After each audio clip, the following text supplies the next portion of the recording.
3 of the tier 2 materials, which is 9. 9 of the low tier materials to make.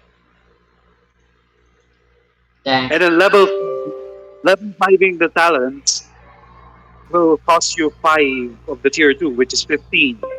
It's bullshit. And the worst part is, Resty, I thought, since, I reached level 40 on Trailblaze level, I thought it would be like, higher rewards given, maybe like per run. But no, it's still 2. Yeah, there's not even like a rare chance to get 3 like in world You bosses get the and yeah, you only get the tier 2 materials. More common. No tier 3 yet. This is bullshit, Resty. Like, why do I feel like some fucking shit on Genshin is still great? Like, the books, talent books, we can get gold from those. 180, the faster energy cost, the artifacts. They're all different values that make us at a glance think that it's nicer than Genshin. They trick The us, thing, but in the end, the values for everything is still the same. yeah, the thing is, Resty, the highest value thing that you can collect right now are those things that I said, the ones for the traces. Because you also need that to level up the character weapon. Nice. Yeah, for level 50, if you want a level 50, you need to collect those, right? For level 60, you want to know how much the 5-star weapons cost to upgrade? How much? 8 tier 2s. Nice. So 8 times 3. That's, I don't know math. 16 is 2, and then plus 8, 20. 24? Am I stupid? Did I math correctly, Resty? Can you Can you answer me? repeat that? I know I'm wrong if you said that. So 8 times 3, 8 plus 8 is 16, plus another 8 is 24. 24. Yeah, okay. I did say it correctly. So 24 of the tier 1 materials to ascend a weapon to 50 out of 60. Damn. The 4-star weapon is a lot cheaper though. Well, by a lot cheaper, I mean it's still significantly expensive. But It just takes 6. slightly, ever so slightly less. Yeah, it takes 6. You reduce the cost by 6. Nice. Yeah, it's fucking painful. So the reason why you want to do simulated a lot, Resty, is because that gives artifact EXP, even though it's only the lowest tier 1, the dusts. And it also gives materials. By materials, I mean not the ones that cost resin, the one you can just get from killing random bitches. Wacky. Anyways, enjoy your Zelda. Goodbye. Yes.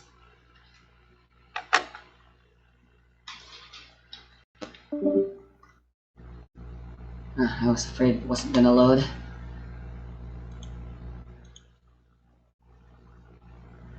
Oh, sure, the recording.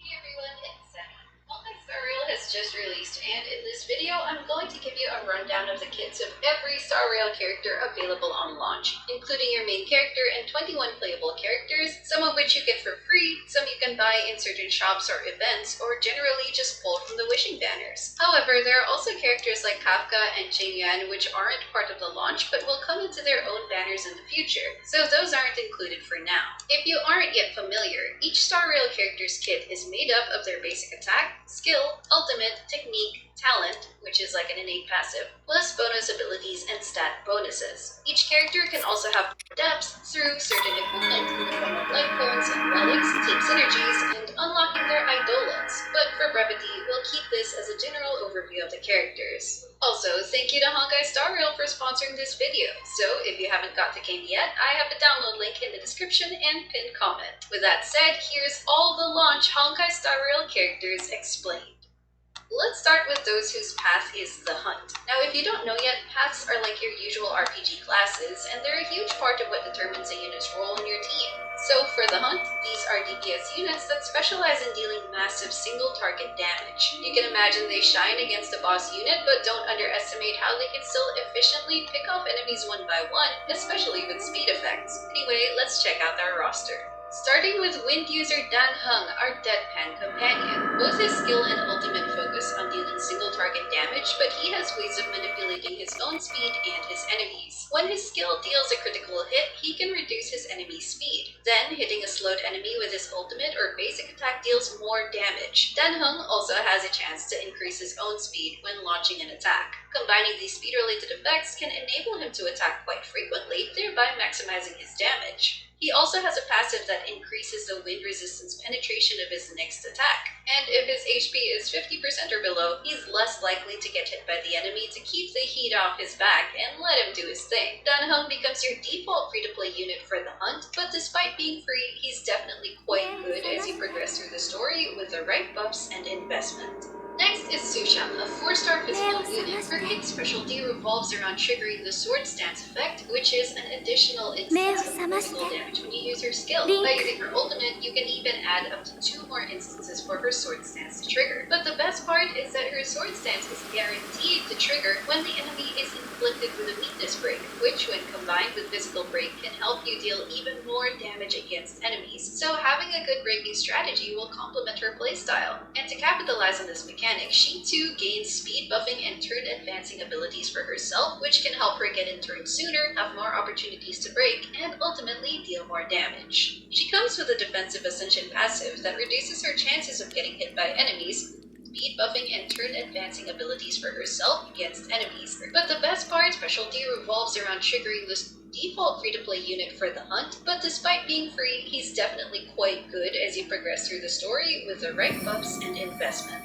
Next is Sushang, a 4-star physical unit. Her kit specialty revolves around triggering the Sword Stance effect, which is an additional instance of physical damage when you use her skill. By using her ultimate, you can even add up to 2 more instances for her Sword Stance to trigger. But the best part is that her Sword Stance is guaranteed to trigger when the enemy is inflicted with a weakness break, which when combined with physical break can help you deal even more damage against enemies. So having a good breaking strategy will complement her playstyle. And to capitalize on this mechanic, she too gains speed buffing and turn advancing abilities for herself, which can help her get in turn sooner, have more opportunities to break, and ultimately deal more damage. She comes with a defensive ascension passive that reduces her chances being hit by enemies, then offensive passives for advancing her turn and increasing her Sword Stance damage. Perhaps the most memorable thing about Sushang is the giant chicken her ult animation unleashes. Overall, using her speed, advancing, and Sword Stance mechanics well can make her into a formidable multi-hitting single-target DPS.